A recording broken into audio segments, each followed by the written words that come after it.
Yo, what's going on, everybody? Welcome back to another episode of Combat Conversations, and I'm your boy AG, aka the Boxing Guru, and I'm joined as always with my man DB. What's going on with it, DB? Man, what is going on, AG? Another weekend in the run. That's what's going on. All right. This is the run. Let's get to it. This is the run. So, another weekend. So since, again, April 9th all the way to now, weekend after weekend, championship level caliber fights that we talking about. Week in and week out. Another episode in the Canelo saga. So, this week had the main attraction, headlining. Couldn't wait. Everybody couldn't wait to see it. My man Floyd Money Mayweather was back. Bruh, TBE. Nobody watched that shit. Y'all didn't watch that? No. I thought that was the main event. Oh shit, man. I'm lost. I mean, I watched a couple other fights too, but I thought everybody wanted to see Floyd. Bruh, ain't nobody trying to watch Floyd. He's done. Oh man, so Floyd coming in real quick, not to spend too much time on it, but Floyd definitely had a fight this weekend. I don't think any of y'all was really tuned in or interested. Came on and, a little early, but it was really competing with that Matchroom card. Joshua Buatsi and Craig Richards. That's mainly what I was focused on at that time. I did have it on, though. I'm not going to lie. I can't say I didn't have it on. I believe you. Yeah, I mean, that's what we do. You got to see TBE. No. So, no, Anderson I'm Silva knocking TBE. motherfuckers out at 47 years old still. Bro, Bodu Jack fighting the He's scrub. knocking out people like me and you. So, now he needs to fight Jake Paul. So, but my boy Anderson Silva did put that work in, though. He did, though. But let's get to the real reason why we here today. Talking about the run. Lots to talk about. David Benavidez back, looking possibly as good as he has. Is he fighting a trash can? We gonna talk about it. But needless to say, he's got the golden ticket to Canelo. Mandatory. So is he gonna? Is WBC gonna push that, or are they gonna give Canelo that special treatment like they usually give him? With that franchise. You all right, cuz? You over there sound like you choking on that franchise belt. Oh, my bad, AJ. I'm sorry. So, David Benavidez fighting David Lemieux. We'll get to that. Battle of the Davids. Another similar situation, one weight class right below. Janibek Alim is the boogeyman of 160. Mm-hmm. So he's fighting for the interim belt so he can get his golden ticket to Boo Boo. And Boo Boo's been screaming for someone to make the fight. So, Not that fight. Not that, no. No. But he's been wanting people to come and fight him, and now he's got that. Well, you know what he wants? Oh, he like everyone else. Payday. What the payday. But unfortunately, it's Golovkin. You're next, my friend. Again. So, Janibek Alim back on Top Rank ESPN. Jamel Herring. Got to talk about my man Jamel. Yeah, he did get put through the ringer, but... a little bit. Started off fresh. We'll get to it. Started off good, but age essentially getting to him. Chris Colbert getting drugged through the mud for such a dumbass comment. My man, Chris, shut up. Chris. Just shut up. Shut up. Like, the way you got walked on a 10-day replacement, you got the audacity to talk about this man, Jamel. Criticize. You just got to keep thoughts like that to yourself at all times, much less when you put on a performance like your last fight. That shit was garbage. He made me look silly because I respected the hand speed. I was like, Chris Colbert could be a serious player at, 130. Not even 30 minutes man, in. Look, they was questioning guru credentials. Yeah, he did. I was tearing that shit up. But guess what? Now I'm digging into his ass. So we'll get to that. Matchroom, Buatsi, Craig Richards, another good card. P. Diddy, Eddie Hearn continuously just putting on good cards. Shout out to Matchroom. All day, every day. P. Diddy's called us in the game. Bro. He called us in the game. Pound for pound, best promoter in the game. And then next week, we got the main event that I've been waiting on. Rubbing them hands together. Bro, if Tank doesn't finish Rolly, in like 7, he's trash. All right, so I told you about David Lemieux. Let's get into the main event, because the way you said it reminded me of just what I said last week. If David Benavidez didn't go up in the building and get rid of David Lemieux in less than 3/4 of the fight, that shit trash. And you know what? Went up in there and just what I told you. David Benavidez is not a guy who wants to play with his food. He's not the Bivol style. A lot of other boxers out there, I calling it the Floyd style. Taking pleasure in picking you apart for 8, 9, 10, 11, 12 rounds. David Benavidez don't play that shit. David Benavidez goes straight up in the building and wants to take you out as quick as possible. So is with that style, based off of David Lemieux being borderline trash can, not a gatekeeper anymore, he's a step below that. That showed me David Lemieux can't go the distance. David Benavidez is not looking to go the distance. So that was a recipe for a early finish. And the over and under in Vegas was 4.5 on a 12-round fight. Hey, and so I think all the bookies are happy. I'm not even sure what I'm pretty sure the favorite was probably under. I mean, I didn't see too many odds. I didn't look at it because, this with the gambling and the boxing, that shit's, we talk about corruption and shit all the time. Things need to be fixed. That's a whole different I'm not ready to put my conversation. money on that shit just yet. Maybe short things just to pick up a little extra spinning bread, but that's about it. I mean, right. I'm not. So, again, David Benavidez, how did he look to you? Is now that he's got the golden ticket to Canelo, who's stamping that pass? I don't know, man. I mean, I do believe he's the 168 boogeyman. I don't think anybody wants to fight him. So, I don't know who's going to stamp that pass for him. But if Canelo, if he vacates, it's not a good look. So, I think shit's getting real for Canelo. He's got a lot on his plate. Oh, yeah, no doubt, for sure. I mean, so Canelo has a few options. Canelo's still arguably the face of boxing. Canelo's still the main attraction. Canelo's still gonna pull in that draw. But at the moment, Canelo's got to decide what he wants to do. So I'm pretty sure he's gonna exercise that Triple G fight. Just my thought process is because he needs to get that confidence back. And knowing that he still fared well with Triple G, even though it's a consensus that he lost that first fight, and then it's arguable about the second fight, for somebody who has that type of style, then maybe Canelo needs to use the old Triple G as a stepping stone to get that confidence back that he can fight that type of fighter. Get a nice rebound win then. Yeah, essentially get his confidence back up to make him think that he can take on a strong puncher like... I don't know. According to you think that's not a walk in the park either. It's not going to be a walk in the park, but still, that's what I'm saying about the confidence thing.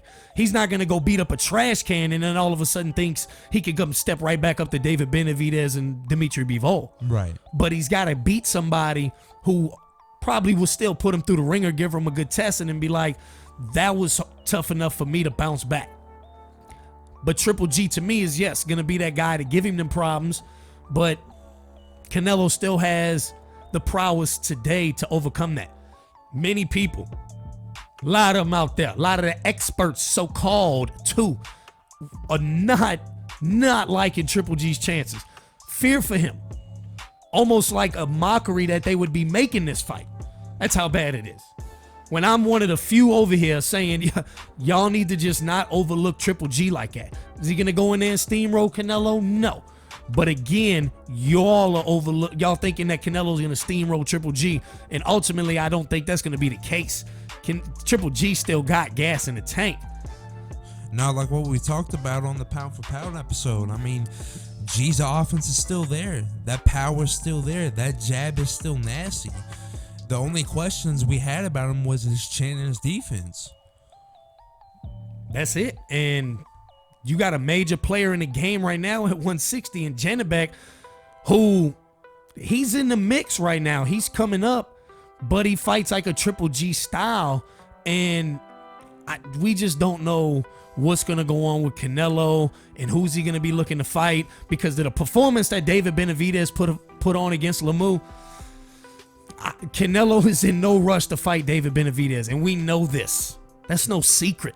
No, not at all. Not at all. Canelo is not, I think, after he takes that Triple G fight, I think he'll be looking for a Bivol rematch some way, somehow. And I tell you what, too, I heard some shit, I read some shit that Eddie Hearn had said that he wants to see, I believe he wants to see Bivol take on, like, I think he said John Ryder or something like that, or Buatsi Richards, Joshua Buatsi, who just beat Craig Richards, like, who lost to Bivol. So again, and then Bob Arum says he wants Bivol to fight Zurdo. You got two promoters on the opposite side who are saying that the other guys shouldn't be fighting, and we're not going to get Bivol and Beterbiev. And I'm saying Beterbiev, that's the fight that needs to be made, because I think Beterbiev's going to go and handle Smith Jr. Smith Jr. Yeah, Joe Smith. I wanted to call him John Smith, but Joe it's Smith Joe Jr., Smith. no, Joe right. Smith, to me, is a guy who's been put in the right position and has had good lucky come up fights. He's not outboxing anybody, good knockout artist, but his style versus Beterbiev, I don't think he's coming out on top of that. So I think Beterbiev's gonna take Joe Smith come June 18th, and ultimately that needs to set up Bivol and Beterbiev all day. All day. No, I completely agree. So that's I'm a little upset that I heard that from Eddie Hearn and Bob Arum. That's just not what we want to see right now. No. We know what we need to see. So back to David Benavidez.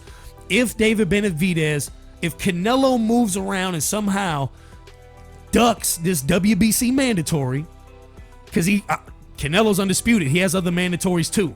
Right. So all these belts get together and they supposedly come together and agree on order, and the same thing what they did with Josh Taylor, and ultimately that's why he supposedly vacated, is because the WBA stepped out. 140. Man, that's another argument for another day.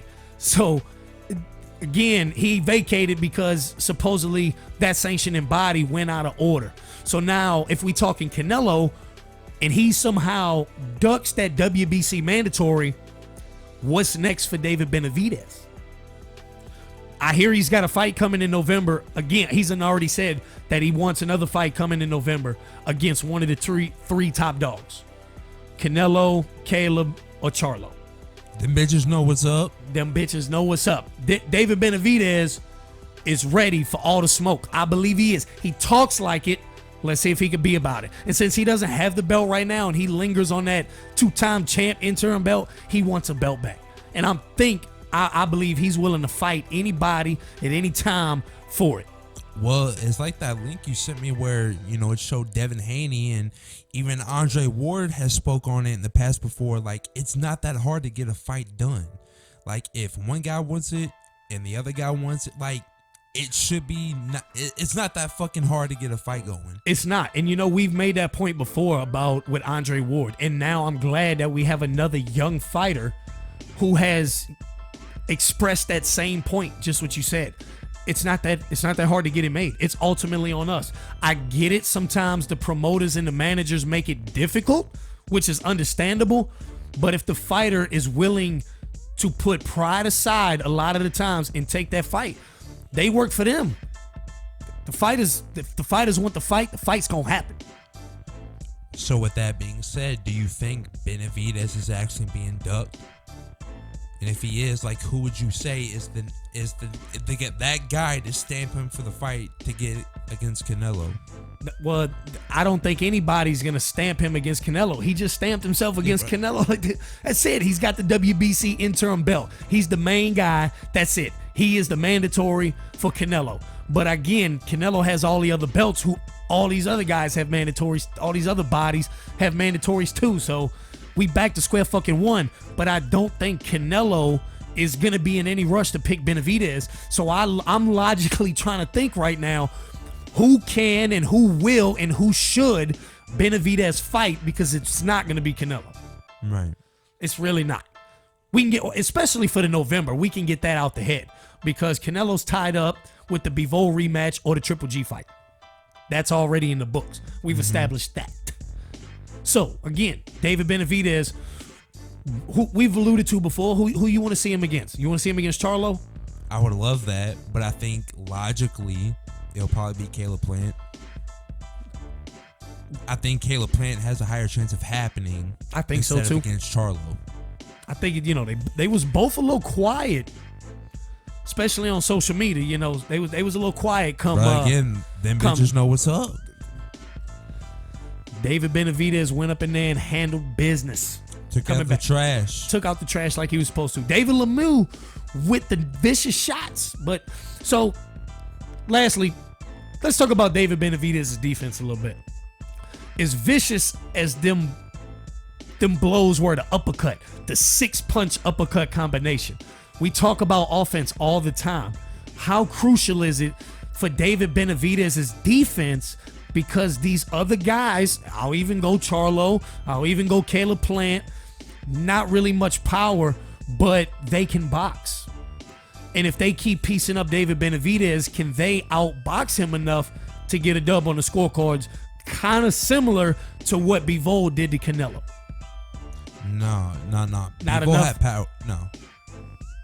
No, what I was going to say, Bivol had power. When he touched Canelo, he touched Canelo. I don't see Caleb Plant doing that. Because remember, when you go back to the Canelo fight, yeah, he was hanging in there with Canelo. He was boxing him.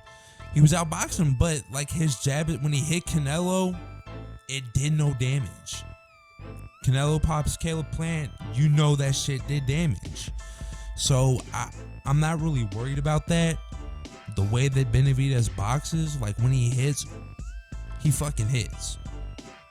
So you think it'd be kind of similar. Right. Like, maybe Caleb Plant might touch him a little bit, not hurt him by no means, just literally put paws on him, put claws on him.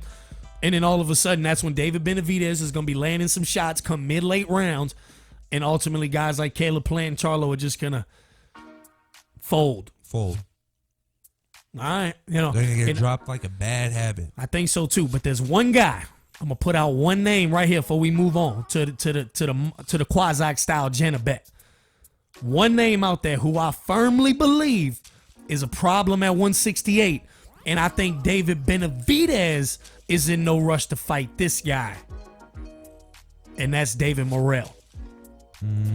I think David Morrell at 6 fights is a legit championship caliber boxer right now. Passes the eye test. Passes the eye test. None, without a doubt. Now, the only fight he even has on his resume to remotely talk about is his last fight. And again, that was a C-level fight. But again, the amateur background, he is the WBA regular champ, so he's fighting all C-level fighters right off the bat. Now, he's fighting higher level competition at 6 fights than 99% of fighters. But again, his resume's no worse than Charlo's. His resume's no worse than Caleb Plant's. Like, it's really not, okay? So, I believe David Morrell is the real problem at 168, but it's going to take a little while for people to catch on to that. Remember, just keep that in mind. No, I agree. I mean, but what other big fights do you see Morrell having? I mean, he needs to get up there and get in the mix too. I mean, it's because if Benavidez is in no rush to fight him, I mean, what you think? Ain't nobody gonna fight. He's too high risk, low reward. Right now, nobody's fighting for the WBA regular strap. Outside of that, there's no reward in it for any of them. Trust me. So just remember, David Morrell will be in the mix, but I can't see anybody stepping up to fight him anytime soon. So that brings us to another monster in a weight class below who nobody will be in line to be fighting, and that's Janibek Alim. The Qazaq Style, who we've alluded to in the past, is real deal. Real deal, next level, championship level boxer. Remember the name? It's gonna shorten it. Janibek Alim. Say it 3 times. Janibek. So, top rank coming through weekend. PBC, David Benavidez. Now we looking at top rank. Top rank coming through. Janibek Alim versus Danny Dignum. Now, Danny Dignum's on the other side of that David Lemieux fence. That fence that David Lemieux's on. You got David Lemieux, experienced, ex-champion, gatekeeper, losing 4 or 5 fights against top-level guys, but got the experience and the pedigree. Danny Dignum, on the other hand, 19-0 boxer, arguably getting better, still peak prime. So you got two Not different exactly sides. Not Not yet, but a fighter who is hungry, never been shown that he can be battered. Then all of a sudden, you put him in the ring with another guy whose resume is similar, record is similar. Then all of a sudden, one of them just looks like he's fucking vastly superior. Like, it wasn't even close, man. The first 30 seconds of the fight, Janibek hit him with a 1-2 and had them knees buckled. Straight buckle.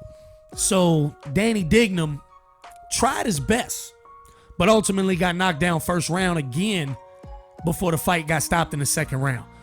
No, we got touched in the second round. Yeah, he got dealt with. So again, but now all of a sudden you get online, you check it out. Danny Dignum's a trash can. Danny Dignum's this. I think it would be more concerning if you went the distance with Danny Dignum. I think it would too, because now you sitting on one or the other side. Either Danny Dignum is better than we expected, or Janibek's not as good. So in this case, you kind of got the same thing. We hyping up Janibek because I've been on previous episodes alluding to it. This guy's the real deal. I really do believe his style, his demeanor, the way he approaches it inside the ring. Dude passes the eye test. But then you got people who are saying, oh, he only looked that good because Danny Dignum is a trash can. He's a scrub. He's fighting nobodies. He is a nobody. When that's not the side I'm leaning on, I'm trying to give Janibek his props because I saw this going in. Right. And he did exactly that, delivered. So with him being a WBO interim champion, he got that golden ticket for Boo Boo. Boo Boo. Boo Boo don't want that work. He's ducking Janibek. That's why he was fighting Parker. That's exactly why. 100%. And we now, others now know why. We knew why. Others now know why. Boo Boo becoming when he preached against the duck. Quack, quack. So if Boo Boo doesn't step up and fight into a 168, he's in the mix. So his next fight against Parker is supposed to be, I don't even know if that fight's going to go down anyway, but that's supposed to be at 168. Boo Boo's in the mix at 168. Put him in that David Benavidez lottery. Hey, Janibek and Benavidez? No, Boo Boo and Benavidez. My bad. Nah, Janibek's got 160 to rule. He's a up and coming fighter. Nah, that's not what I'm.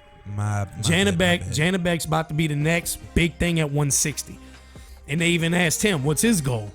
Obviously, you know what all of them's goal is, 2022, to be undisputed. But he even said probably going to be other champs with belts that don't want to fight him. And in this case, he's a mandatory for somebody who doesn't want to fight him. Didn't you say he already had you rethinking your pound for pound? Yeah. Oh, yeah. He did. He had me seriously thinking. So last episode. And we just dropped a special episode about pound for pound. And already your list is busted up. We talked about it like this, the run. This is the run. So much shit is happening because championship level fights week in and week out keep happening that things are changing amongst the top. And one point I did make out to you, and this is kind of, I believe your words were like, if they fought in September, Triple G and Janibek, you would take Janibek. I would. So again, I had Triple G, creeping in at number 9, limping in at number 9. So if Triple G at 160 was to fight Janibek, and I said September, Janibek took absolutely no punishment. He's ready for a fucking fight today. So if they fought later on down the road, I'm leaning Janibek. I still think Triple G would be my guy. But man, nah, Janibek. Just like I said, 3 times fast. So again, you know, if they did fight, he wins. Is Janibek on your pound for pound then? Yeah. Oh yeah. Oh yeah. If he was to beat Triple G, oh yeah, I'd give him that. Something Murata was a champ. We respected Murata. He couldn't do. You know, Canelo struggled with Triple G. Hopefully he struggles with him again in September. Yeah, Janibek would definitely. You on that haterade, that Canelo haterade, cuz? Nah, I think I'm starting to see the trees through the forest. I don't know. Canelo's moving swiftly.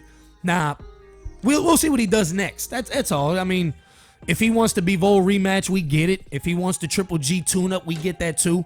But can't leave these guys floating too long. And you know what? Sometimes I think we lingering a little too much on Canelo.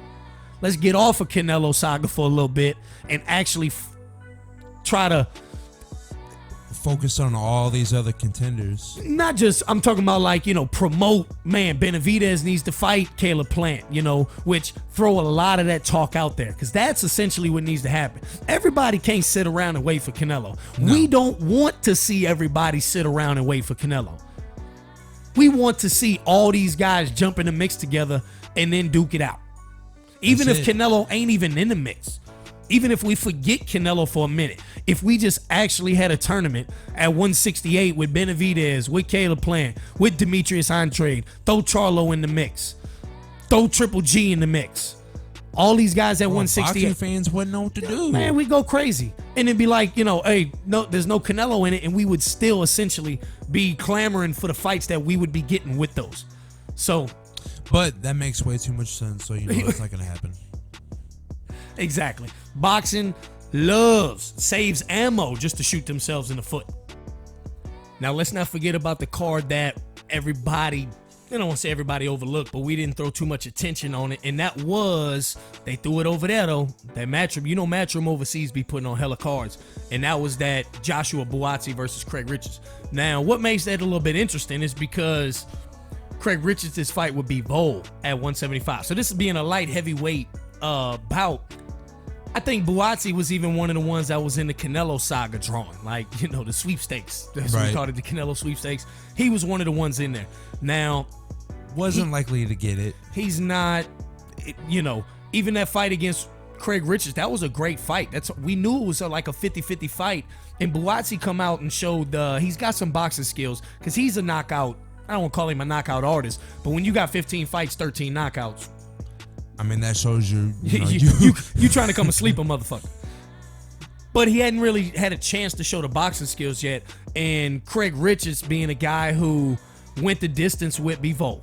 Again, just another example how we talk about Bivol fights down the competition.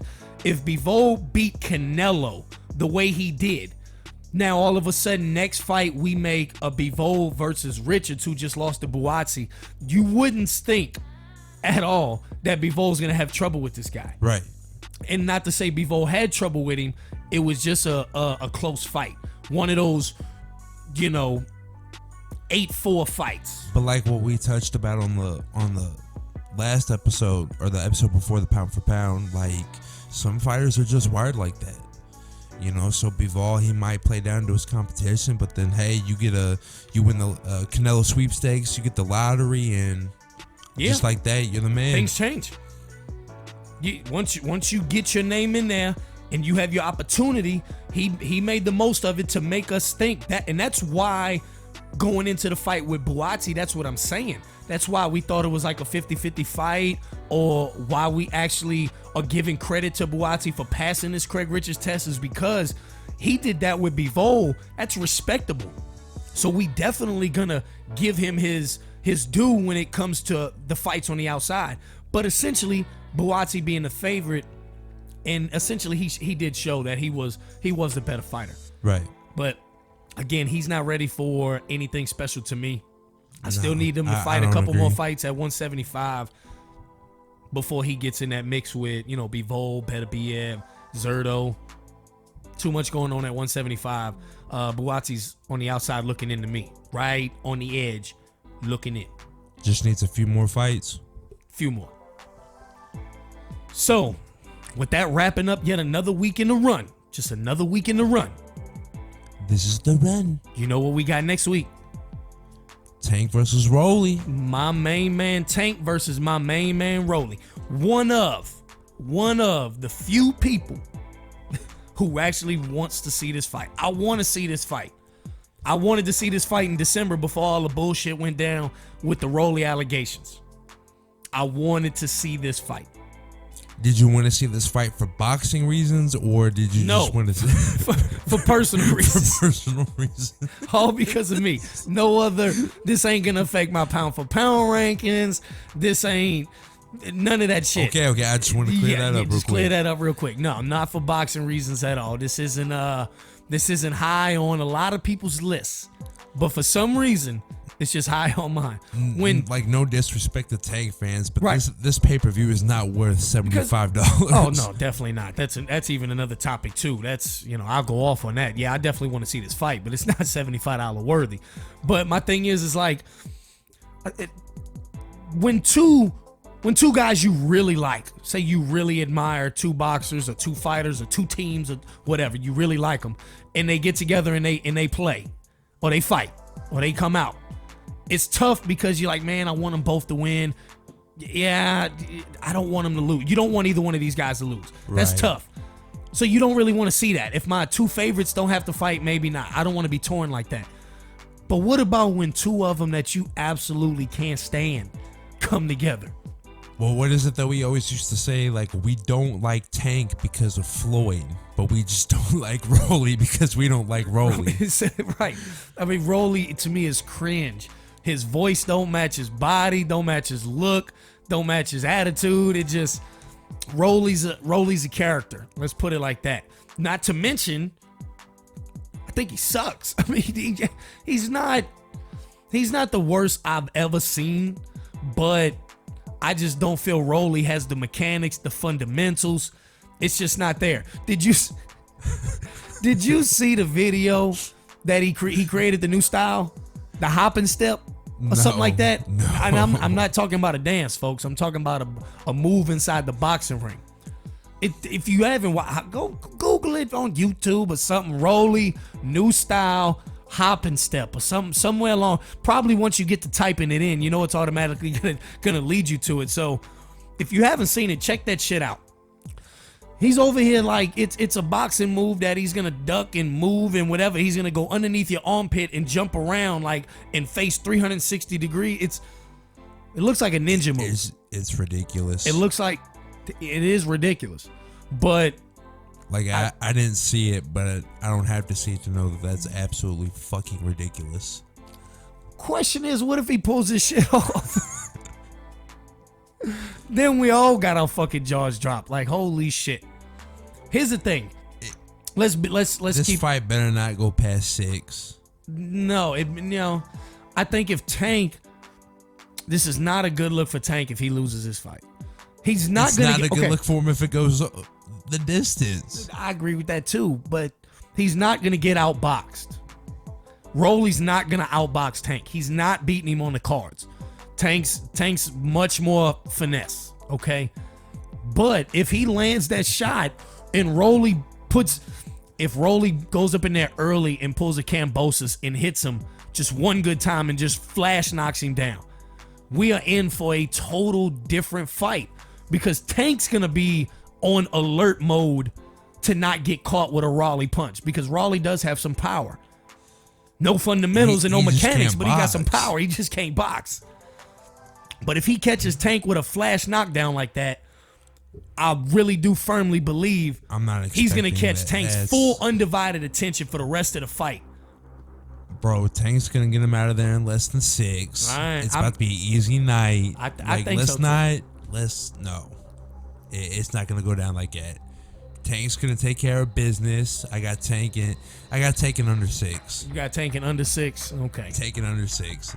Like there's not much to really there's not much to talk about when it comes to what effect this is gonna have, legacy impact down the road. That's it. This is like one of those just here and now fights. We can't wait to see it, get it done and over with so we can talk about it and be done with it. That's it. I don't think it's gonna linger too long. I don't think many of us 10, 15 years from now is gonna be like, you remember that Tank and Rolly fight? None of that's gonna take place. We want to see it, but we also want to get it done, get it over with, get That's out of the way. There's people that's gonna be satisfied with the outcome either way. And hopefully Tank finally fucking leaves Mayweather Promotions and he actually goes out and fights legit competition instead of inbred fighters like Rolly. Yeah, Mayweather Promotions just ain't. I think Tank will be gone. I don't like how they kind of doing my man Richardson Hitchens. He fought this past weekend, got a dub. I've been on previous episodes hyping up Richardson Hitchens, and yet here he is fighting on the PBC card, David Benavidez, and gets no televised action. I mean, didn't even Shakur go on Twitter and be like, "Hey, how can I catch that?" Yeah. Shakur's even on social media asking how can he watch Richardson Hitchens fight. Again, another young guy who's got the sweet science. He looks good doing it, but yet he's not getting that exposure. I can't explain why. Again, Mayweather Promotions for your ass. Yet, and Mayweather's more concerned about putting on exhibition fights than he is promoting his own fighters a week before their fight. Bro, all he cares about is money. Money Mayweather for a reason. But, with all that being said, like I said, nothing to expect from this fight. Tank in under 6. If not, he's fucking trash. And he won't be ready for it. This will be a fight. I mean, look, the way he put away Pitbull, the way he did Barrios, I agree. Tank's not going to go up in there last too long. He's definitely going to outbox him. He'll win a couple early rounds. He'll probably look for that mistake that Raleigh's going to make, and he's just going to put him down. Tank needs to get that knockout streak going back again because Pitbull kind of derailed that for a second. And apparently he's hyping up for a second fight with Tank, which that's not a fight that I'm in line to see. No. I don't need to see Tank beat Pitbull Cruz again to know what I already know. That seems to be the mantra of AG, the boxing guru. I don't need to see certain fights, just like you all don't need to see certain fights to know how good a fighter is. To know what you already know.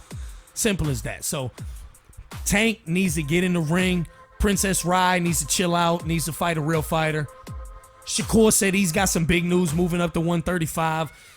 He's about to ruin all the lightweights this day. The only one that's going to be happy shortly is the winner of Kambosos and Haney, who's probably going to vacate after that because they ain't not going to want that smoke if Shakur moves up. That's a fact, Jack. We're just all waiting for the inevitable for Shakur to come in and take over at 135. That's it. He's the man. Then we only got a week left to come up with them predictions for Kambosos and Haney. So you got about 7 more days to ponder on your pick. Bro, I already told you when I was doing the pound for pound, I've got Kambosos by decision. Okay. I'm a ponder on mine a little bit longer. I ain't coming up with something just yet, but let me think on it. You gonna think on it? I got to, because I tell you what, this ain't. I don't know, man. I just think without his head trainer and his dad and, him being at 23, him being young, going halfway around the world, like in his backyard, like, I don't know. I just think that's going to be too much. That's a good point. It's a good way to drive that point home. So I got a little time to ponder on my pick, and I'll let you know come next week because I won't be able to escape it. So with all that being said, yet another week in the run. Again, this is the run. Straight up. So we appreciate y'all for listening. Once again, I've been your boy AG, a.k.a. the Boxing Guru, joined with my man DB. Please follow us on Twitter at Combat Convo 504, at Combat Convo 502. So this has been the run, DB. This is the run. This is the run. So appreciate y'all for listening. We Deuces. out.